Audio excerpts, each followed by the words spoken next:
This is a video on how I acquired the 1960 Pontiac Catalina. I've been trying to get Tom to do a video with me, but I think he's a little camera shy. Can't get him over to do one. So anyway, this is kind of going to be about how I acquired the car.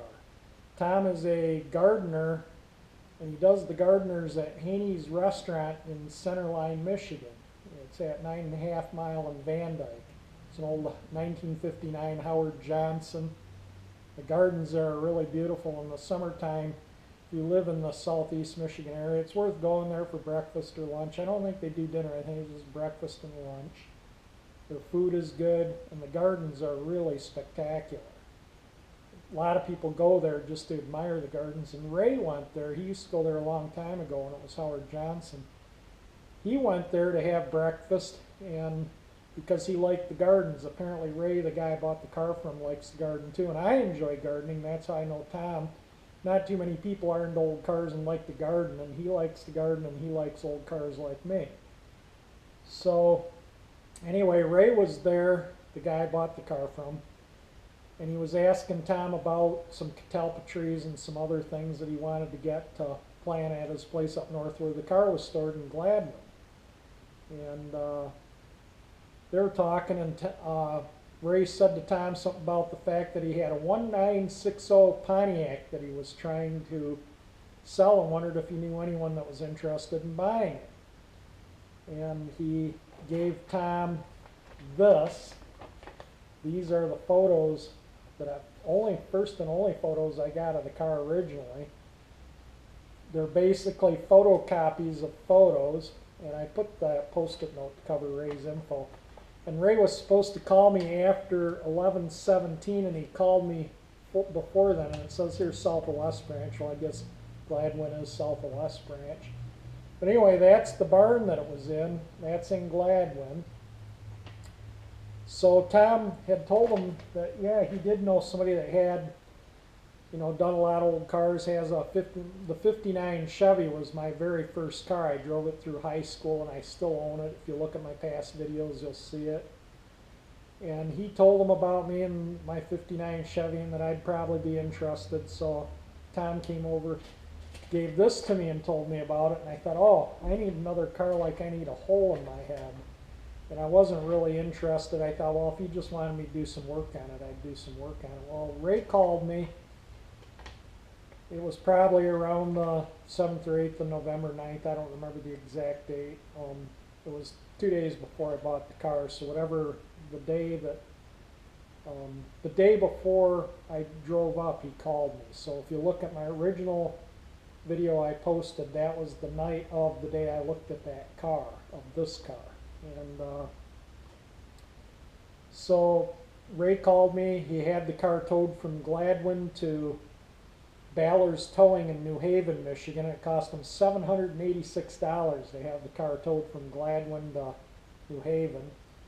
So I figured, well, he had it towed there. The least I could do is go look at the car. And so I drove up there and met him. And they took us back into the impound yard where the car was stored. And I looked over the car and videoed it. And he wanted $4,000 for the car, and I told him, no, that's not happening. I'm not going to pay that for the car. It had a stuck engine, and I, thought, well, worst case scenario, I'm going to have to overhaul the engine, completely rebuild it, and that could, be $2,000 by the time I get done. So, I didn't want to have more into the car than what it was worth, and if I had to overhaul the engine, do a bunch of major work to it, yeah, I could easily exceed what the car is worth.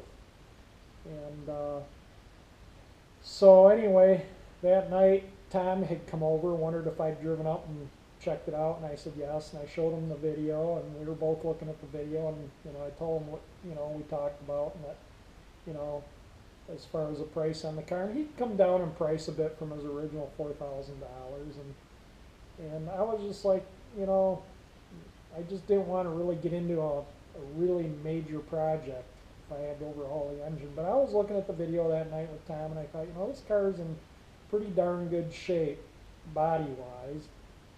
And I thought, there's a chance I might be able to get the engine unstuck, and if I have to tear it down, I have to tear it down. And so I thought, well, I'm going to go make them an offer, call them in the morning and make them a really low offer, considering the fact that, you know, there's a chance I'm going to have to overhaul the engine. And so the next day I called him, and he called me back that night. I just left a voicemail for him.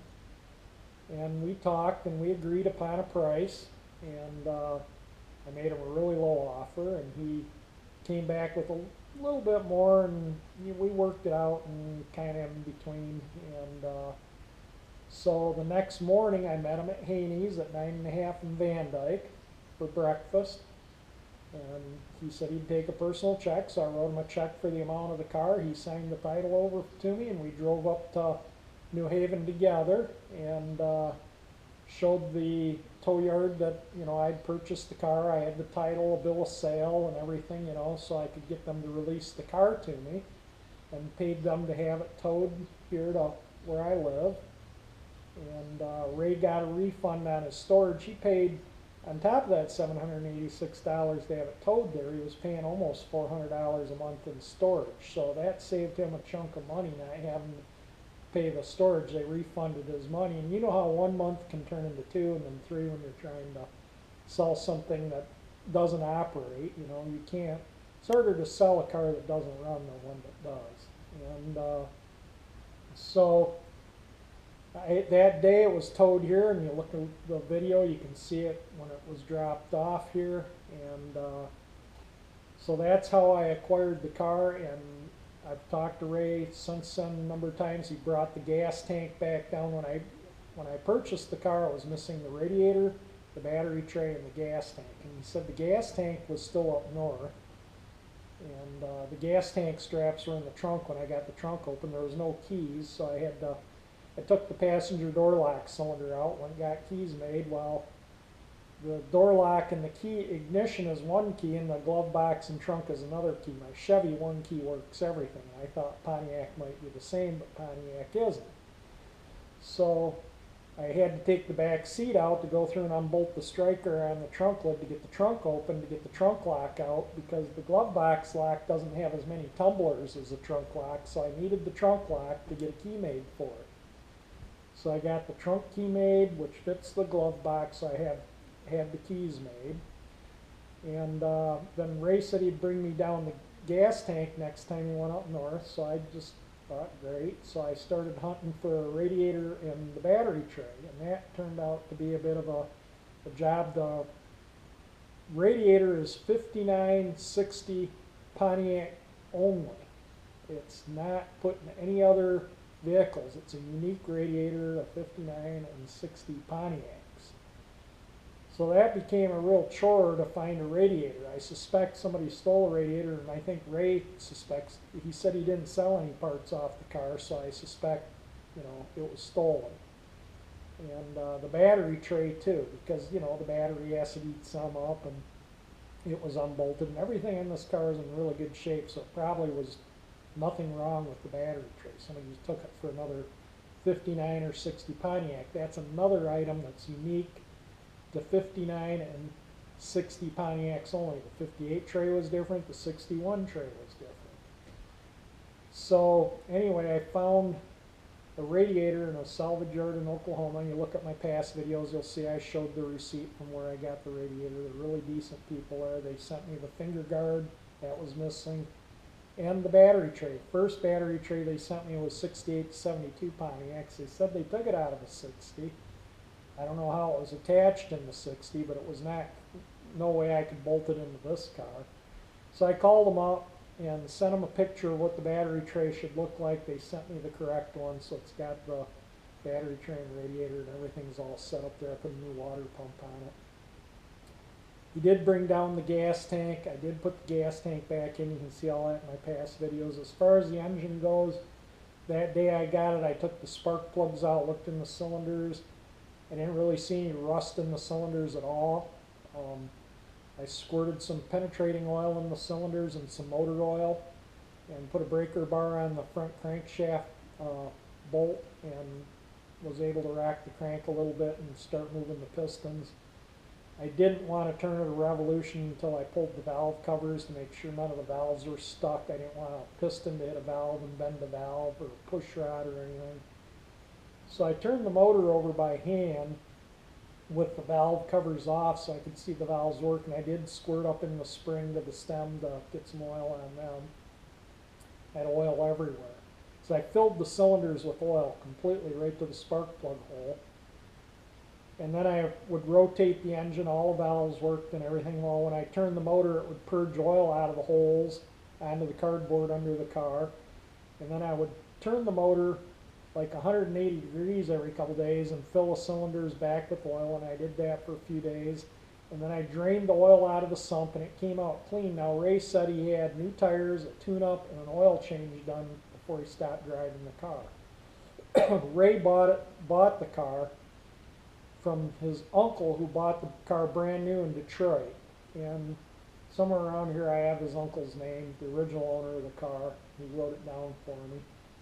And so he had all that work done, so when I drained the oil out, it was clean. I was surprised. Usually when you drain a car that's sitting a long time, it comes out like a greasy sludge, and you got to drop the sump and clean the sump and the oil pickup and everything. But it was all like brand new. And when I took the valve covers off, the inside was as clean as a whistle. It was like new. Now the car has 25,336 miles when I bought it. It's got 25,337 miles on it now.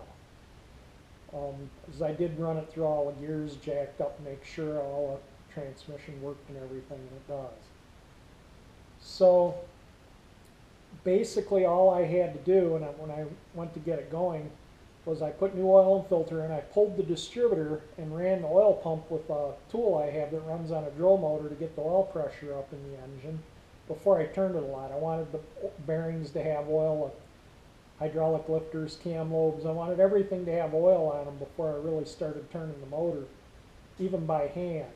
And when I had the distributor out, I looked at the points. They looked like brand new, and like I say, Ray said it was all tuned up and everything before he parked it. The oil was changed. So I put new oil and filter in it. I left the old points and condenser in it because I'm eventually going to put the Pentronic electronic ignition in it. So I didn't see any point in putting new points in the car. And so I just left them in there, and I thought, well, if it doesn't have spark, I can pop the points out and clean them. But it did. And the cap and rotor were new. The plugs were new when I took them out. A little rust from sitting in the engine for 37 years on the metal part, outside of them, but the plugs themselves are like new, so I put the plugs back in. The wires are in really bad shape. They had splits in the boots. Some of the boots were missing, so I taped them up and got them on. I wanted to get the engine going to make sure it was good before I spent a lot of money on anything. So I rebuilt the carburetor. I had a carb kit, so it didn't cost me anything to rebuild the carburetor. I used the original points, condenser, cap, rotor, and plugs. I did finally put a new set of plug wires on it. I put a new fuel filter and a new fuel pump on it. And yeah, it ran great. The belts, I replaced them when I put the radiator in. I put a new water pump on and put new fan belts on. It's got all new hoses. Everything works on the car. And everything's in really good shape. Like I say, it's a low mileage car. And this is again the pictures I saw of the car when I purchased it. So that's a little bit about purchasing the car. Now I did talk to Ray when I went out and met him for breakfast and picked up the gas tank when I met him at Haney's, and I told him in the spring when I have the car on the road, I'll drive to Haney's and we'll meet there and I'll take him out for a nice ride in the car. He really Ray didn't want to junk the car. He didn't want to see it parted out. He was afraid I think he was afraid if his nephews got a hold of it, they would just hack it up and do nothing with it, and it would end up in a salvage yard. So he wanted somebody that would buy it, that would get the car going and put it back on the road. And that's exactly what I'm doing. I'm going to try and keep the car as original as possible, as much as the original paint as I can. I'm not doing a concourse restoration or a frame-off restoration. I'm not. It's a Pontiac Catalina. It's the entry-level Pontiac, and I just don't you know, the car done, I think, will be worth about $10,000 running and driving. And I don't want to have 7 or 8 thousand into the car. I'd like to make a little bit of money on the car. So I'm just gonna fix the rust on the car that's on it. I'm not gonna, go all out and strip it to the frame like some people think I should do. It's just not going to happen. The car, it's a Michigan car. It's in really good shape for a Michigan car. The car is 57 years old. I think a lot of people forget the age of this car. This car was on the road before Kennedy was assassinated. And in fact, I think probably before he was voted as president, because this car would have probably been on the road in late '59. These cars, I think, hit the dealerships in October of '59 and were probably in production by late August, early September of '59 is when I think the 60s went into production. I had a 1960 Chevrolet years ago I used as an everyday car in the summer, and that car was produced in September of '59. And my '59 Chevy, the black and white one, was produced in August of '59. Those cars were about a month and a half apart in age. They're two different model years, but they're about a month and a half apart in age. And it was kind of funny because when I go to, sometimes when I had to do some work on the '60 Chevy, they would make changes throughout the model year and some mechanical aspects. I don't remember the details now, but I remember trying to get a part, and it was the '59 part fit, the '60 part didn't, because it was still using the leftover '59 parts in the drivetrain, whatever it was. That car had a 283 with a turbo glide and a 336 gear in the rear end. This car has the 389, the Hydromatic, and it's got a 308 gear in the rear axle. So I'm just kind of, giving you an idea of what I'm doing with this car. I'm going to make it a fun, go out and get some ice cream, family cruiser. So like maybe a family will buy the car to take their kids to get ice cream in the summertime, or go to social events, or go to the Cars and Coffee, or car cruises, or what have you. They're all a lot of fun, and this will be a great car for that. And what's nice is it will be mostly original still, and I notice when I go to these cruises, the more original a car is, the more people like it. I mean, times change, and years ago people all wanted frame-off restorations or concourse cars, and now they kind of want them more original and left alone and a little rough around the edges, and just the way they were, they were produced to be driven, not to be show cars. When these rolled off the assembly line, they were far from perfect. In the era, I remember my dad bought a brand new 1972 Ford Country Squire, and back in that day, you kept a little book in the car with a pencil, and you wrote down everything you needed to take that car back for warranty work. You often had a list of 8, 10, 12 things that needed to be done on the car under warranty, and you'd take it back to the dealer after you had your list, a dozen things or so. And then they would fix them, and then, maybe you have 1 or 2 more issues. But that's the way it used to be. Cars, I think I don't know, the quality just wasn't there as far as people carrying on the assembly line. So you saw some haphazard assembly there might have been on a station wagon, there was a letter missing on the Ford and the tailgate, and I don't know, there was some other things missing. The tailpipe rattled, and where it was hitting on the frame. A lot of little things like that. That was a good car, that '72 Ford my dad bought. He bought it to tow a travel trailer. We used it for our family vacations, and that car is still around today. A friend of mine bought it some years back. It was still all the original paint and upholstery. It's still like a brand new car, and it's still like brand new and all original. So that's kind of why I would like to try and keep this car as original as possible too. And when I'm done with it, I am going to try and put it up for sale, and I'm going to ask around the 10,000 range. I've done a lot of research online, and cars of this vintage in this condition, well, they'll fetch about 10 grand, 10, 12,000 right in that area. There was a guy, if you look at my past videos, he had a 59 Parkwood station wagon, and I kind of like a 59 Parkwood. And my dad had a green and white 59 Chevy Parkwood, and if you look at my past videos, when you see the one with the Parkwood, at the very end of it, I put some photos of my dad's 59 Parkwood he had. It was a green and white one. And so I was kind of, interested in it, looked at it. He'd just bought it. He paid $10,000 for it, he said, and it had a 350. He had the original 283. It was going to rebuild and put back in it. That car had factory air. It was originally all white. Somebody had two-toned it.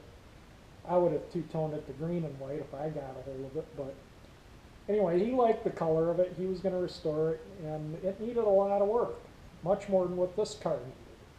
And when I'm done with this car is going to be absolutely ready to go anywhere. I wouldn't hesitate to take this car on a road trip across the country. In fact, I kind of rattled the idea, and I know my dad probably won't approve of it, to a few friends and whatnot, about taking a cross-country road trip on old Route 66, drive from here to Chicago and catch 66 in Chicago, drive down to St. Louis, Missouri on 66, and then take St. Louis to Santa Monica on 66. Now, I've done the St. Louis to Santa Monica trip. I've never done the Chicago to St. Louis, so I think that'd be fun to do it all the way from Chicago all the way to Santa Monica. And it would be fun to do it in an old car. I've wanted to do it in the 59 Chevy, but I kind of don't want to drive it in the crummy weather. I did drive it down to Savannah, Georgia and back, and I had to put tires on it in West Virginia because the belt started shifting. There were the wide white walls in the steel belted radials, and I only got about 5,000 miles on those tires. They were BF Goodrich Silvertown reproductions. They just were not a very good tire, and so I went with the original BF Goodrich Silvertowns in bias ply because I've had several sets and no trouble with them at all, got a lot of miles out of them.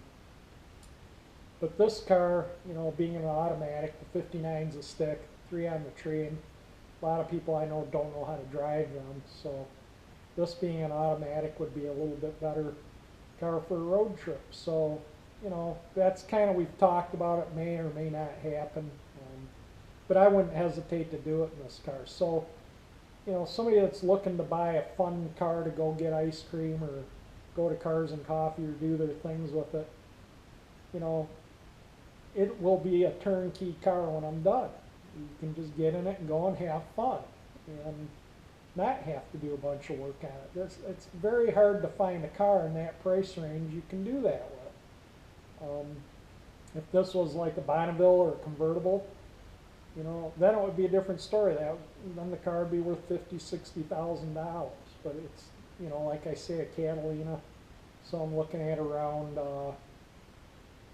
I would be happy with 10,000, and so when it's done, I think it'll be worth it. I don't think you'd be able to buy a car as reliable as what hopefully this one will be for that price range when I'm done with it. I don't even think you can get a new car for that price that would be as nice as this car, or a newer car. A new car, yeah, they're 50, 60,000 for something nice, and so I don't see that being too out of line for a price. We'll just have to see what happens when I start driving it and taking it to Cars and Coffee and cruises and whatnot, and see what people's reaction are as to what I'm going to ask for it. And I do this video diary so prospective buyer can see exactly what was done on the car and how it was done. I'm not going to hide anything from anyone. You can see I've been showing the body work, what I've been doing. I've shown the mechanical work, the brakes, everything I've done, and that's edited video. I still have all the video that isn't edited, so they can really see everything. I will give whoever wants to buy the car, if they want all the video unedited, I'll put it on DVD for them, no problem, or on jump drives or whatever. But yeah, it's kind of where it's coming from, and the other photos I have of the car, I had somewhere around here.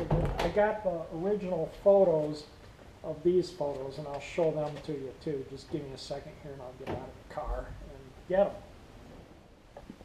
Alright, these are the original photos. Now these were taken, sorry about the light reflecting on it, these are in the barn that it was stored in for 37 years. He had taken the blankets off the car, opened up the doors and hosed it off. So there's a little water in the pictures. That's because he hosed the car off right where it's sitting. The brake drums were locked up. So he wasn't able to, and it wouldn't start, of course, because the engine was stuck and the radiator was missing and the battery was and tray was missing and the gas tank was out. So he didn't really have a means of getting it out of his barn to get pictures of it. And the barn has a metal roof. It's in good shape, the barn was. So the car held up pretty well in there. And those are the pictures of the black and white photocopies that I got. He had the car, I don't know if I mentioned this, he had the car towed down because nobody couldn't get anyone up in Gladwin up in that area interested in the car, so he had it towed down here to try and sell it. And it worked because I bought it a few days later. So this is what I've been working on, is this quarter panel here. And let me get the camera. So I got the rocker panel on. There. Got the rocker panel welded on. It's all solid, painted on the inside, and everything. I cut this off here. Everything up in here is shiny metal still. There's no surface rust even in here whatsoever. I think when they rust-proofed this car, they kind of ripped them off because from about here up it's rust-proofed. And basically, this is bare here and down in here.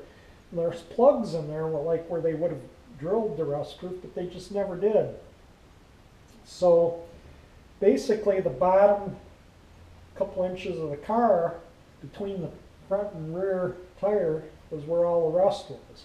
The rear quarter panels behind the tires are solid because inside the trunk, when you take those cardboards out, that was rust-proofed in there. So I'll weld these screw holes shut.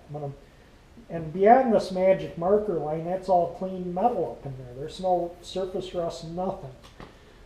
So I'm just going to cut out where the magic marker line is, and I've been making a little template. That's going to take a bit of work to make that. It might take me 2 or 3 days because curves, flat, bevel, flat. And I want to get this wheel opening right. So I made a template tracing of it before I knocked all of it out, so I know what it should be like. And I cut this off. I've repaired the inner panels in here already, and I'll weld this up last. I want to be able to weld this up so I can see up in there if I get any of that undercoating in there that's in there on fire. I can just hit it with this and put it out, and then continue on. And then when I'm all done, I'll weld this in. And I'll just have to take the back seat and interior panel off so I can see in here when I'm welding it. And I'll weld these holes shut before I weld this on. But this is all undercoating free, bare up in here. Metal, there's nothing to burn there, so I'll probably be okay welding this up. And then I can, with those panels out, I can paint the inside of it so it doesn't rust again, and undercoat it if need be. So I'll paint from the trim down the whole quarter panel, the rocker panel, and the bottom of that front fender. And the other side I'll paint the bottom of the front fender and the top of the front fender where the rust is that I'm going to repair. So that kind of gives you an idea. And I'm not doing, like I said earlier, I'm not doing a concourse restoration on this car. Fixing it up into a fun summer cruiser. Cut the bad metal out, weld new metal in, won't rust out again, and you don't drive it in salt water. And it'll look good. It'll be a fun cruiser. There's no point in, if it was, like I say, if it was a top of the line Bonneville convertible, I might be more inclined to strip it down to the bare chassis and rebuild it, but no, I'm not going to do that with this car. This is the rust on the top of the front left fender that I'm going to repair. And where somebody bondoed it up here and the spray can painted it, I'll have to fix all that up. And there's a couple little holes in this rocker panel, and I'll have to knock that out, see what it's all involved in there. And right back in there, there's a little spot of rust. I got the camera on the tripod, so it's hard to hold it down. There's no dent here. That's just like a mark on the paint, and that will buff off. That's just like, I can clean it off with my finger, so that'll come off. And I'll polish up the stainless steel. So this car should look good when I'm done. I'll wheel out, or I'll use probably my orbital waxer with a polish and then wax. I think the paint will clean up nice on the car. So that's just a little bit about how I acquired the car and a little bit about my plans on the car and what I, eventually going to sell a car to make a little bit of money. It's just kind of a winter project, something to do in the winter time. And I haven't worked on it in a few days because of New Year's. I visited with my dad and took down his Christmas lights. I had to take down the Christmas lights here. I did have to fix the pressure washer, and I was able to get it fixed. I had to replace the unloader, but there was a little up in the inlet here, outlet I mean. There's a little thing for the soap dispenser, a little spring, and that spring was broken and jammed sideways, preventing it from getting full pressure. I could get it to start and run after I replaced this, but I couldn't get full pressure out of the wand. So I completely disassembled the pump down to the bare casting and found that was the only thing wrong, and I found another spring like it. The O-ring on the end of it was damaged, so I put a new O-ring on it. And it actually works good. So I was able to fix the pressure washer, and so I've been kind of doing other things other than the car lately. And I also got the lawnmower out of here. There used to be a lawnmower sitting there, and that's no longer there. I took that up to my dad's and put it in his shed for the winter. And I'm not going to need it until late April, early May, so save getting crud all over it and being in my way. So yeah, so that's kind of what's been going on around here with the Catalina. Thank you for watching my long video. Have a happy new year, and if you enjoy my channel, subscribe to it. See how you can see all the past videos on the Pontiac from the day I first looked at it to present, and you can see the videos on the 59 Chevy and other things I've done too if you wish. Thank you for watching my video. Happy New Year again.